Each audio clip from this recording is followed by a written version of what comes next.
Mazlek Info, le journal. Merci de votre fidélité au programme de Mazlek Info. Tout de suite, les titres du journal.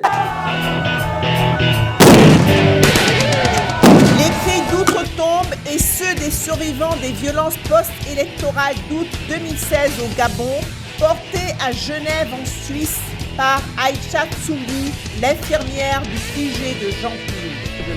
Oui, la voix des victimes sera entendue à Genève et la preuve qu'il y a bel et bien la torture au Gabon, le fait d'avoir été torturé en 2024 pendant la transition par des militaires.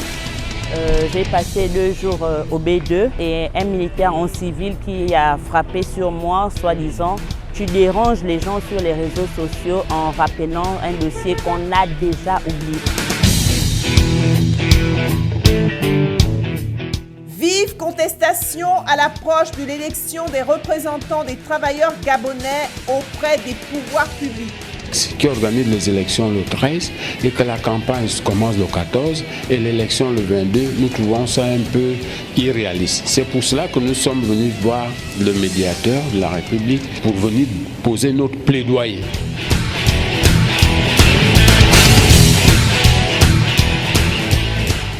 Donald Trump, invité par une jeune Congolaise de 10 ans à cesser la guerre dans l'est de la République démocratique du Congo.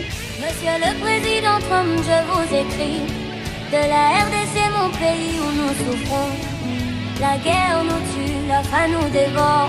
Je vous supplie, arrêtez la guerre, nous sommes à genoux. Je suis Marie Romar, une Congolaise de 10 ans. J'ai des rêves, j'ai des espoirs, mais la guerre les tue. Je veux aller à l'école, je veux jouer avec mes amis, mais les bombes, les fusils nous empêchent de vivre. L'ONG gabonaise Réconciliation pose ses valises à Genève en Suisse en vue de participer dès ce 30 avril 2026 à la 84e session du comité contre la torture et les traitements dégradants, une instance issue des agences du système des Nations Unies.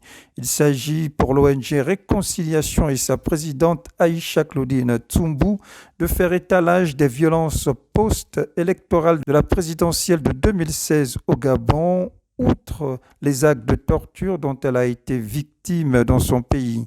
Aïcha Claudine Tsoumbou, plus connue sous le pseudonyme de l'infirmière du QG de Jean-Ping, est un témoin et survivante de la barbarie humaine perpétrée courant le mois d'août 2016 au siège de campagne de Jean-Ping, à l'époque principal challenger d'Ali Bongo à la présidentielle de la même année, qui a été soldée par une répression sanglante avec à la clé une centaine de morts et de nombreux blessés et portés disparus, selon les organisations de défense des droits de l'homme, alors que le porte-parole du gouvernement d'alors n'indiquait que 2 ou 3 morts. Au fait de ce carnage, en tant que témoin, Aïcha Claudine Tsoumbou entend apporter sa part de vérité. Le message que j'entends faire passer à Genève à propos de la crise post-électorale de 2016, c'est que le monde entier, comme on l'a toujours crié, c'était d'abord la reconnaissance, que le monde entier sache ce qui s'est passé et reconnaisse ce qui s'est passé, parce que pour certains, ils disaient « c'est quoi 2016 ?» Donc c'est l'occasion pour nous de faire entendre au monde entier que ce qui s'est passé en 2016, ce que les gens ont cru entendre en 2016 n'était pas une fake news, mais c'est une réalité. Et avoir la possibilité de dire dans quelles conditions Simon Condé est décédé, dans quelles conditions Bogota Bernard est décédé, dans quelles conditions les Gabonais sont morts, et que le gouvernement de 2016 a dit qu'il n'y a pas eu de mort. Mais pourtant, il y a bel et bien eu des morts. Et des Gabonais qui ont été entassés à la morgue de Gassebga, qui ont été soit enterrés dans une fosse commune, on ne sait pas si ce sont eux qui ont été enterrés dans une fosse commune, s'il y a réellement une fosse commune. Donc nous, on ne veut qu'avoir la vérité. Que les parents de ces victimes qui continuent à attendre leurs parents qui ont été soi-disant enterrés dans une fosse commune, qu'enfin on sache qui sont ceux qui ont été enterrés dans la fosse commune, si réellement la fosse commune existe. La mutualisation de synergie avec la communauté internationale autour de cette barbarie serait l'occasion pour Aïcha Tsoumbou de relancer sa requête relative à l'organisation d'un dialogue sociopolitique sur la question. Que ce n'est que le début et la commission Vérité, Justice, Réparation et Réconciliation verra bel et bien le jour et que nos autorités vont enfin se pencher sur la question et nous donner, nous aider à organiser les 10 ans des hommages des victimes que nous sommes et avoir également une journée des hommages nationales. Maslek Info. Blaise Ondong Obiang, préfet du district de Meyokie dans la province du Walantem, assure depuis 4 jours l'intérim du préfet du département du Thème, Maurice Obiang Ondo, frappé de suspension à titre conservatoire pour manquement grave à ses obligations professionnelles selon une note administrative signée du gouverneur de la province, Jules Ndjeki. Une suspension à titre conservatoire dont les réels mobiles non motivés jusqu'alors suscitent des questionnements dans l'opinion, du moins sur la nature des faits imputés à l'infortuné Maurice Obiang Ondo. Maslek Info. L'organisation attendue ce mercredi 22 avril 2026 des premières élections professionnelles au Gabon censées désigner les principaux interlocuteurs des pouvoirs publics côté représentants des travailleurs ne cesse de susciter des remous sur fond de vices de procédure avec en boucle l'absence de cadre juridique censé encadrer ces joutes électorales. Au nom des syndicats du secteur éducation, Jules Bibang, par ailleurs président du syndicat autonome des enseignants du Gabon, le SAEG, donne de la voix. Nous avons fait une nouvelle analyse. Cette analyse qui nous a amenés tous, autant que nous sommes, à réaffirmer non seulement notre engagement à aller aux élections professionnelles, mais aussi à continuer d'œuvrer pour amener ces représentants du gouvernement à la raison, pour leur dire que même s'il fallait qu'on y aille assez rapidement, il fallait tout au moins régler un certain nombre de questions préjudicielles avant d'aller aux élections professionnelles.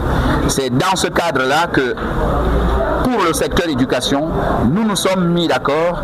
Les doyens de notre secteur éducation ont proposé à ce que toutes les organisations syndicales du secteur éducation puissent se réunir ici aujourd'hui pour donner un avis commun à toutes les organisations syndicales du secteur éducation. Tout le monde est tombé d'accord pour dire unanimement au gouvernement, nous sommes prêts pour cela, mais à la seule condition que les problèmes qui fâchent, les écueils qu'il y a par rapport au cadre juridique soient élagués le plus rapidement possible. Maslek Info. Le secteur de l'éducation dans ce journal, c'est également l'élection le week-end écoulé à la tête de la Fédération des syndicats des enseignants de l'éducation nationale FESENA de Mbadinga Idriss Presley qui succède à Alain Mangwadi après 2 mandats passés à la tête de cette structure syndicale. Couronnement qui résulte des travaux du 7e congrès ordinaire de la FESENA organisé dans le calme et la transparence. Délibéré du scrutin et ambition affichée par le nouveau secrétaire général de la FESENA, Mbadinga Idriss Presley. Est élu comme secrétaire général de la FESENA, M. Mbadinga Idriss avec 70,83%. Sur vos acclamations,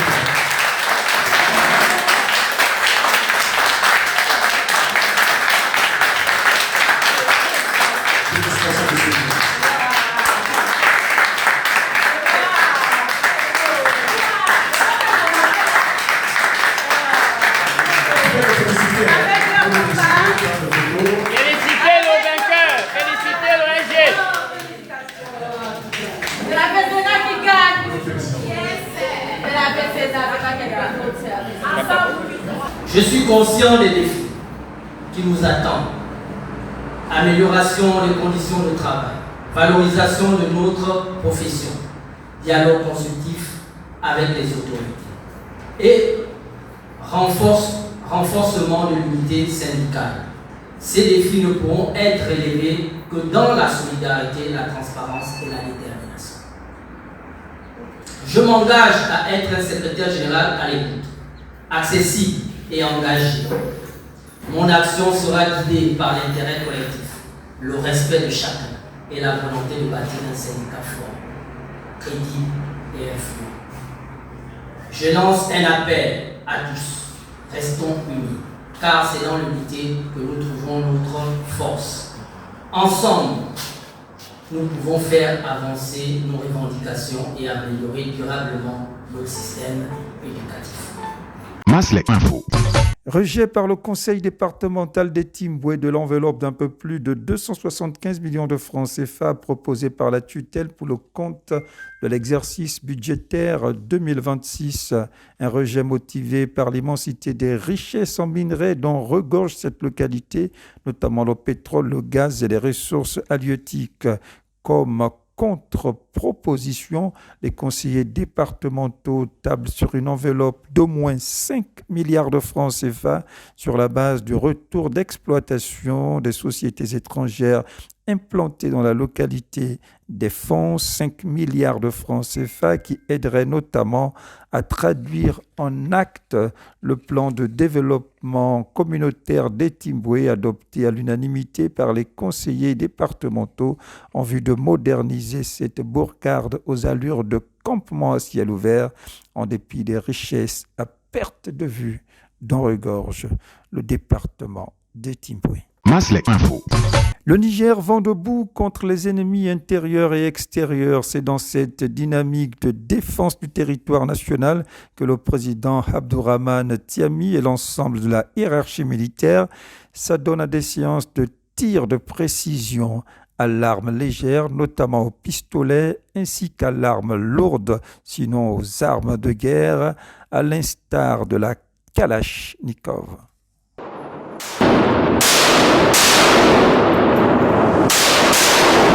Des séances assorties d'évaluation sur le niveau d'impact.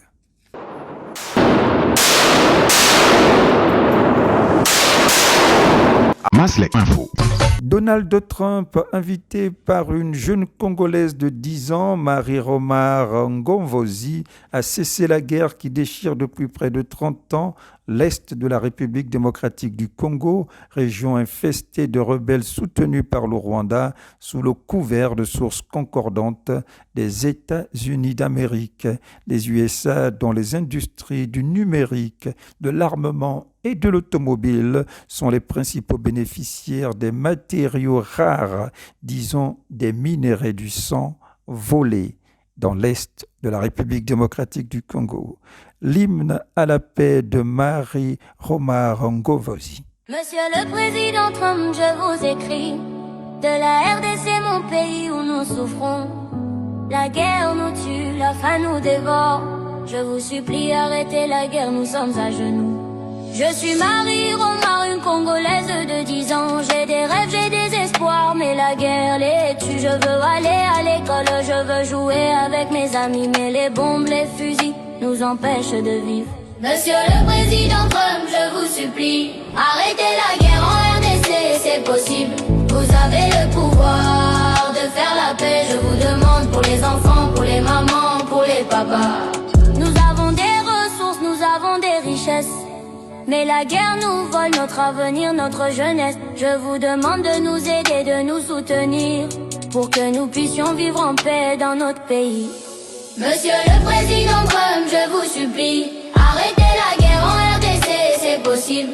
Vous avez le pouvoir de faire la paix, je vous demande, pour les enfants, pour les mamans, pour les papas. Je sais que vous pouvez, je sais que vous voulez arrêter la guerre en RDC, c'est votre devoir. Je vous demande de nous écouter, de nous entendre, pour que nous puissions vivre en paix dans notre pays. Monsieur le Président Trump, je vous demande, arrêtez la guerre en RDC, Soudan. C'est la fin de cette édition d'information. Merci de l'avoir suivi. C'était votre journal d'information sur Maslek Info.